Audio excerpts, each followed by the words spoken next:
آئیے کتاب رحمت سورہ الکہف اٹھائیں۔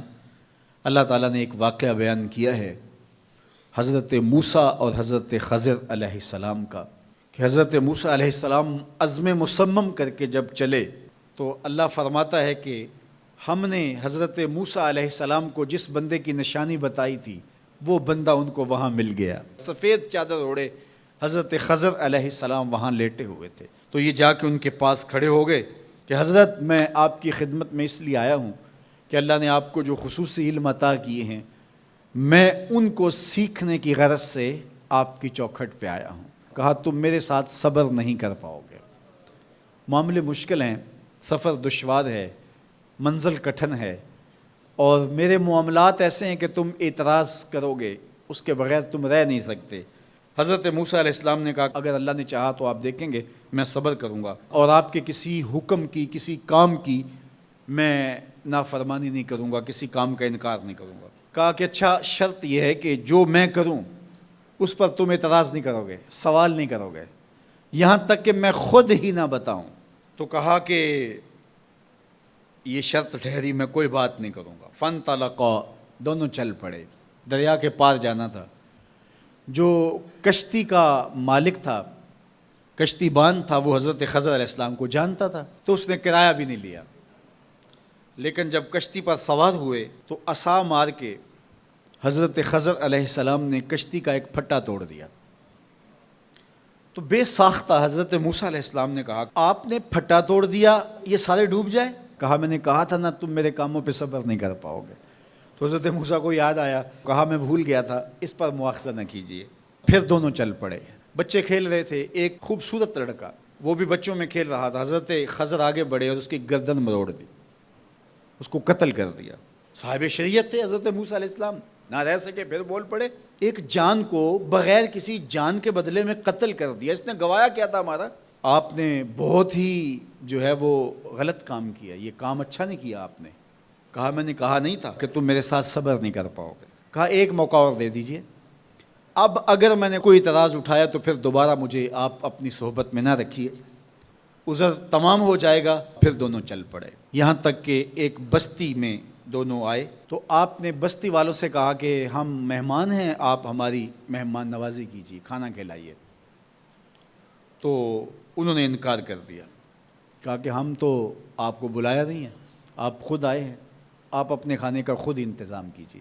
گزر رہے تھے گلی سے تو ایک دیوار گرنا چاہ رہی تھی، تو جلدی سے اس دیوار کو مرمت کر دیا۔ کہا حضرت ہم اگر چاہتے تو اس پہ اجر لے سکتے تھے، انہوں نے ہمیں کھانا تک نہیں دیا اور ہم ان کی دیواریں سیدھی کر رہے ہیں۔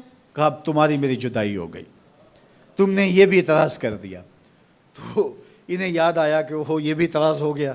اب میں تمہیں بتاتا ہوں کہ یہ 3 کام میں نے کیوں کیے۔ اللہ اکبر۔ اب سنیے، قرآن ہمیں بتاتا ہے کہ ظاہری علم بھی ہوتا ہے لیکن کوئی باطنی علم بھی ہوتا ہے۔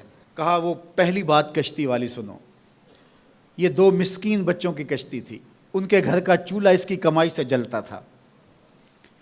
دریا کنارے کنارے ایک ظالم بادشاہ رہا تھا جو لوگوں کی کشتیاں چھین رہا تھا، ہم نے تھوڑا سا عیب لگا دیا، وہ ٹوٹی کشتی چھوڑ کے چلا گیا۔ اب وہ تھوڑے سے پیسے لگا کے کشتی مرمت کرا لیں گے، گھر کا چولہا جلتا رہے گا، بتاؤ اچھا کیا یا برا کیا؟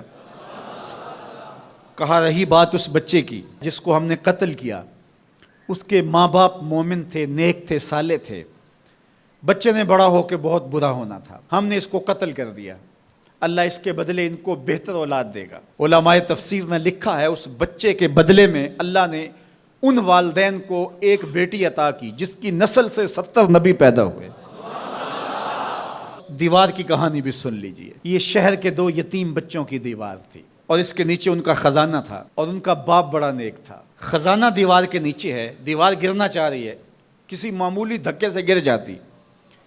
2 ہی صورتیں تھیں، یا وہ بچے خود اپنا خزانہ اٹھا لیتے یا لوگ اٹھا کے لے جاتے۔ لوگ اٹھا کے لے جاتے پھر بھی ہاتھ میں کچھ نہ آیا، اور اگر وہ خود اٹھا لیتے تو بچے ہیں، بچپنے کی وجہ سے وہ اس کو اڑا دیتے۔ تو ہم نے اس کے اوپر دیوار کھڑی کر دی، جب تک وہ اس قابل نہیں ہو جاتے کہ یہ خزانہ نکال کے اس کو صحیح مصرف پہ لگا سکیں، اتنی دیر تک دیوار گرے گی نہیں۔ اللہ اکبر۔ وہ کسی وجہ سے دیوار قائم رہے گی، اور جب وہ اس عمر کو پہنچ جائیں گے جس عمر میں وہ اس خزانے کو سنبھال سکیں گے تو پھر دیوار خود بخود گر جائے گی اور یہ خزانہ نکال کر کے اپنے کام پہ لے آئیں گے۔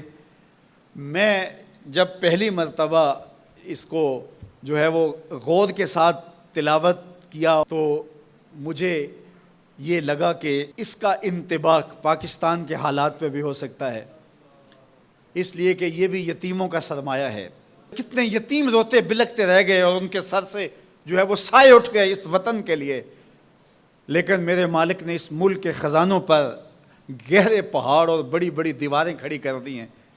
جب تک یہ قوم بلوغت تک نہیں پہنچے گی اتنی دیر تک وہ خزانے ظاہر نہیں ہوں گے، اور جب یہ قوم اپنی بلوغت تک پہنچے گی، شعوری بلوغت، فکری بلوغت، علمی بلوغت، اور رب سے جو وعدہ کیا تھا پاکستان کا مطلب کیا، لا الہ الا اللہ، جب اس بلوغت تک یہ پہنچ جائے گی، اس وعدے کی تکمیل ہوگی، پھر رب دیوار ہٹا دے گا اور پاکستان کو اللہ اتنے خزانے دے گا اور پاکستان ایسا مالا مال ہوگا دنیا دیکھنے آئے گی انشاءاللہ۔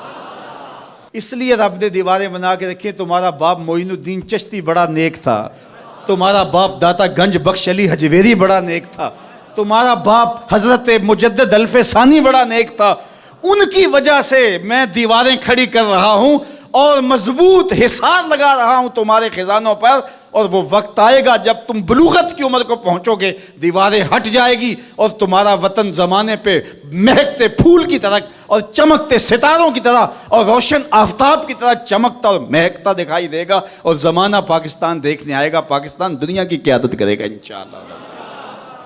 تو کہا یہ تعویل ہے ان باتوں کی جو باتیں میرے رب نے مجھے بتائی، اور یہ میں نے اپنی مرضی سے نہیں کہیں، اور جو میں نے کیا اپنی مرضی سے نہیں کیا۔